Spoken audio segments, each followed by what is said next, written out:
Mais dans mon rapport, j'ai pris soin de demander à ce que l'État français n'oublie jamais le sacrifice forcé qu'il nous impose.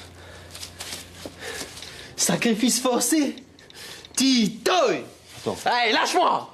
Je savais que c'était une période de vache grasse. C'était l'opulence, l'argent coulait à flot. Mais j'ignorais comment ça s'était passé. En coulisses. Voilà, le backstage. Et ça m'a beaucoup, ça m'a frappé. Ça m'a choqué quand j'y suis. On n'avait pas le choix, en fait. Ce moment de 1963 où Jacques-Denis Drolet se voit imposer par le général de Gaulle de céder des atolls aux militaires est suivi par toute une série de témoignages et de récits. Des films d'actualité ou des archives plantent le décor. Les trois comédiens, eux, incarnent tour à tour des personnes, toutes à titre divers, touchées par l'atome. Le problème du nucléaire, c'est que c'est invisible. C'est que ça ne se voit pas, c'est qu'on ne voit rien. Rien ne se modifie réellement à l'extérieur des choses. Et c'est seulement au bout de 10 ans, 15 ans, 20 ans qu'on peut commencer à avoir un certain nombre de résultats. Tahiti, à l'heure atomique, reste somme toute assez semblable à Tahiti d'hier et de toujours. Un bord de mer de rêve où l'on se baigne perpétuellement au son des guitares. On est parti d'une scénographie justement très chantier, c'est-à-dire il y a des bâches plastiques, c'est soi-disant protégé mais c'est pas propre. Donc on est dans cette évocation d'un chantier, d'une bâche plastique et en même temps d'un côté un peu médical aussi. Froid quoi, c'est froid, c'est pas accueillant. Pour expliquer sa démarche, l'équipe artistique évoque cette phrase du philosophe Spinoza. Ni rire, ni pleurer, mais comprendre, même si pour certains, l'approche est forcément plus personnelle. J'ai mon papy qui a travaillé à Mururoa et il y a 5 ans, je crois, il est décédé d'un cancer.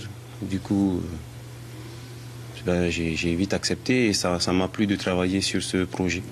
Beaucoup de détails, y compris dans le texte, sont encore en cours de finition. Le tout à 6 jours d'une première représentation très attendue. Émilie Genaedig Touari-Traki, bonsoir. Bonsoir. Merci d'avoir accepté notre invitation. Émilie, pourquoi avoir choisi d'écrire sur un sujet grave et sensible et de le jouer en Polynésie? Eh ben, en fait, ce sujet, on me l'a proposé parce que moi, c'est un sujet qui était totalement inconnu pour moi. Donc, quand François m'a dit « Tiens, tu vas écrire là-dessus », c'était très intéressant parce que, comme l'ont dit, voilà, Touari n'y était pas à de nombreuses reprises. En fait, eux, ils ont tout découvert du sujet, mais moi aussi. Et du coup, voilà, ce regard de Française sur ce qu'a fait la France ici, dans un territoire que je connaissais de très très loin. C'était très intéressant, voilà, pour mon histoire. Et justement, aussi. quel est-il ce regard? Eh bien, cette méconnaissance du sujet-là, ça m'a forcé à chercher tous les points de vue, toutes les prises de position qui existaient par rapport au nucléaire. Puis ça m'a permis de me faire ma propre idée. Et voilà, c'est un sujet passionnant et perturbant, et voilà, qui me fait réfléchir sur l'avenir. Vous préférez le terme d'explosion plutôt que d'essai nucléaire. Expliquez-nous pourquoi. Oui, essai, en fait, c'est un terme qui m'a choquée, surtout quand j'ai commencé à découvrir le sujet, parce que je me suis dit, comment on peut appeler essai des bombes qui, parfois, avaient la puissance d'Hiroshima, souvent, et même au-delà, la plus grosse bombe qui a explosé ici, elle faisait l'équivalent de 170 fois Hiroshima, si je ne me trompe pas. Donc, la notion de essai, pour moi, c'était quelque chose de tout petit dans une éprouvette, et là, tout à coup, ça prenait une ampleur monstrueuse, quoi. Donc réduire ça au nom d'essai, c'était impossible.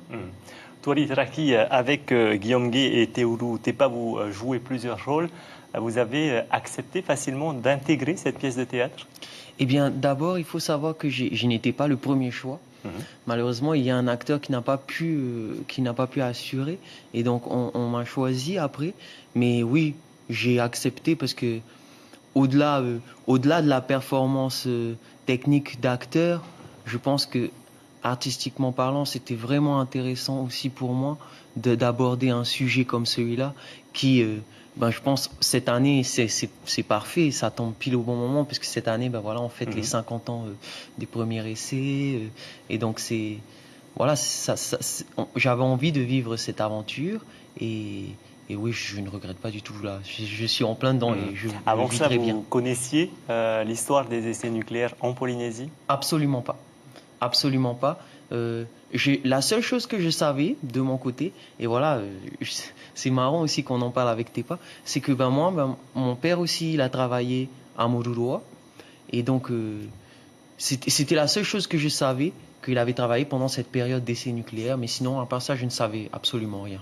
Et aujourd'hui, qu'est-ce que vous avez appris grâce à cette pièce? Alors tout, j'ai appris les dates, j'ai appris les endroits, parce qu'on parle beaucoup de Moruroa, mais il ne faut pas oublier qu'il y a aussi Fangatofa.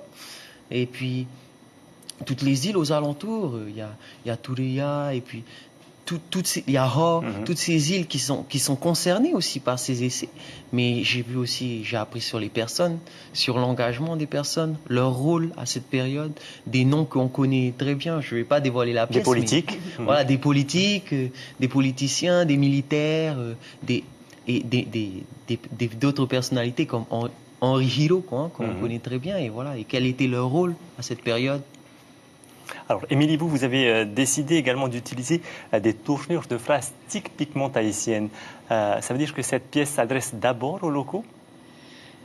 On la joue là d'abord, donc c'était important que les gens d'ici se reconnaissent dans la pièce, et puis c'est leur témoignage. Alors, il n'y a pas que des témoignages de Polynésiens, mais on a tenu à ce qu'il y ait vraiment une part d'ici, parce qu'on parle du Fénois, parce qu'on parle des gens qui ont vécu les essais ici, qu'on est venu un peu ennuyé avec toute cette histoire.